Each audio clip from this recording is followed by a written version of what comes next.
এই সরকার কি করছে? আজকে দেখেছেন আমার দলের গণ অধিকার পরিষদের পক্ষ থেকে গিয়েছে ২ জন সভাপতি এবং সেক্রেটারি গিয়েছে। এরা চা নাস্তা খেয়ে ওই যে আগে মানে আপনার গল্প গুজব করে চলে আসছে। এইটাই যদি হয় আপনার রাষ্ট্রীয় একটা মানে মিটিং চা পার্টি না শুধু চা পার্টি ছিল।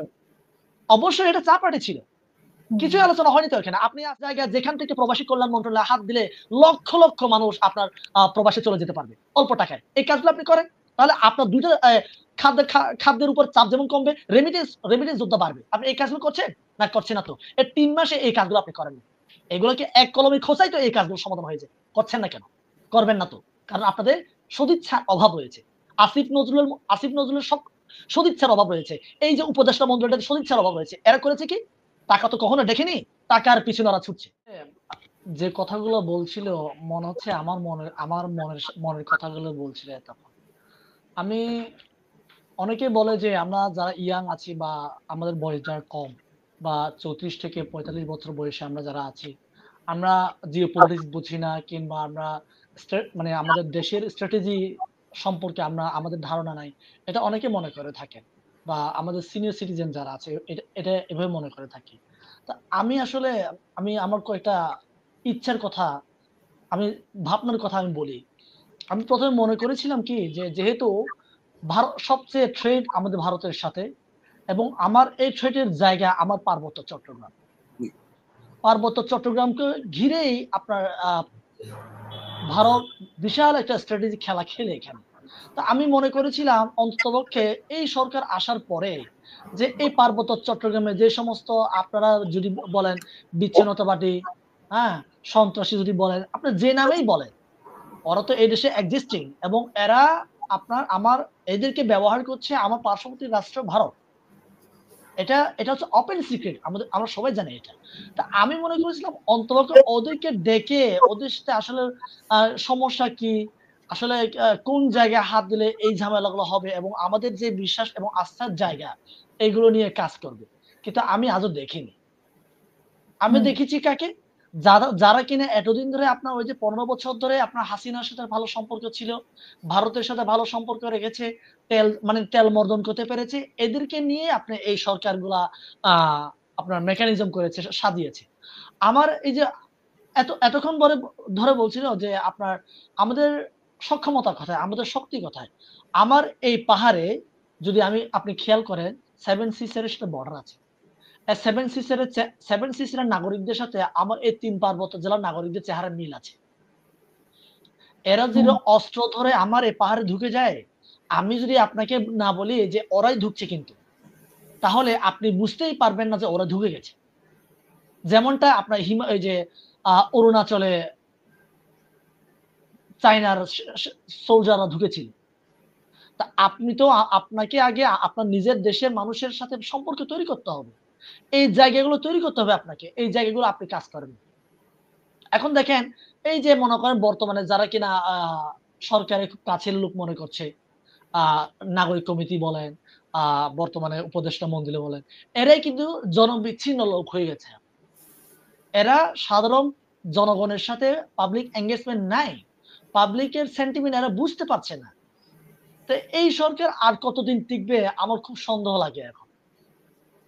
আমি মনে করেছিলাম এই যে এই বিপ্লবের সরকার যে আপনার বাইবেল ধরে, কোরআন ধরে শপথ নেবে হাজার, হাজার লাখ, লাখ মানুষের সামনে। কিন্তু আমি এটা দেখিনি। আজকে দেখেন আজকে যদি কোনো একটা আক্রমণ আজকে হ্যাঁ, আজকে দেখেন যে এটা তাস সাহেব বলছিলেন এবং যে ভাইটা চলে গেছেন উনিও বলছেন যে আপনার এই সরকার কি করছে? আজকে দেখেছেন আমার দলের গণ অধিকার পরিষদের পক্ষ থেকে গিয়েছে ২ জন সভাপতি এবং সেক্রেটারি গিয়েছে। এরা চা নাস্তা খেয়ে ওই যে আগে মানে আপনার গল্প গুজব করে চলে আসছে। এইটাই যদি হয় আপনার রাষ্ট্রীয় একটা মানে মিটিং, গুরুত্বপূর্ণ মিটিং। এই মিটিংটা হওয়ার কথা ছিল আপনার ঘন্টার পর ঘন্টা। বাংলাদেশকে স্ট্র্যাটেজি নিয়ে একজন বলবে মানে কি করলে আমরা শক্তিশালী হব, কি আমাদের ডিফেন্সিভ গুলো কিভাবে সাজানো যেতে পারে এগুলো নিয়ে আমাদের আলোচনা হবে। কিন্তু এগুলো নিয়ে আলোচনা হয় না। চা পার্টি না শুধু চা পার্টি ছিল। অবশ্যই এটা চা পার্টি ছিল। কিছুই আলোচনা হয়নি তো এখানে। আপনি আজকে আজকে এই মিটিং এর একটা সারাংশ দেন। সারাংশ দেন আপনি। আপনার কাছে কোনো সারাংশ নাই। এই যে আমার বক্তারা বলছিলেন আপনার আমাদের বাংলাদেশে কয়টা আর্টিলারি আছে, আমাদের সক্ষমতা কি, এগুলো আপনার মিডিয়াগুলো আপনার ফলো করে দেখানোর দরকার ছিল আজকে। দেখাচ্ছে? দেখাচ্ছে না তো।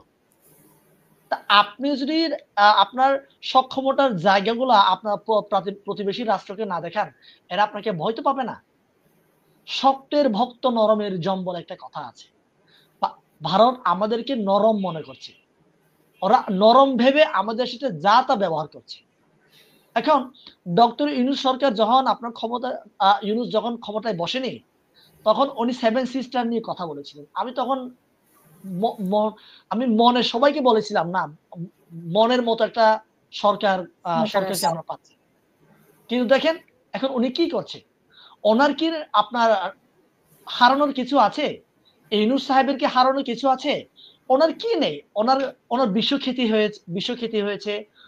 ওনার অঢেল টাকা পয়সা আছে। উনি যদি এই চেয়ারে নাও থাকেন, তাহলে ওনার তো হারানোর কিছু নাই। কিন্তু উনি কিসের ভয় করছেন আমি বলি। উনি আজকে তার সক্ষমতা দেখান। আজকে উনি বলুক যে অমুক অ্যাডভাইজার, অমুক উপদেষ্টার কারণে আমি এই কাজগুলো করতে পারছি না। যদি মনে করে থাকে আমার সেনাপ্রধান আমাকে কাজ করার জন্য বাধা দিচ্ছে, উনি প্রকাশ্যে এসে এই কথা বলুন মিডিয়াতে। আগামীকাল দেখেন আগামীকাল রাস্তায় দেখবেন যে জনগণ নেমে গেছে ওই সেনাপ্রধানের বিরুদ্ধে।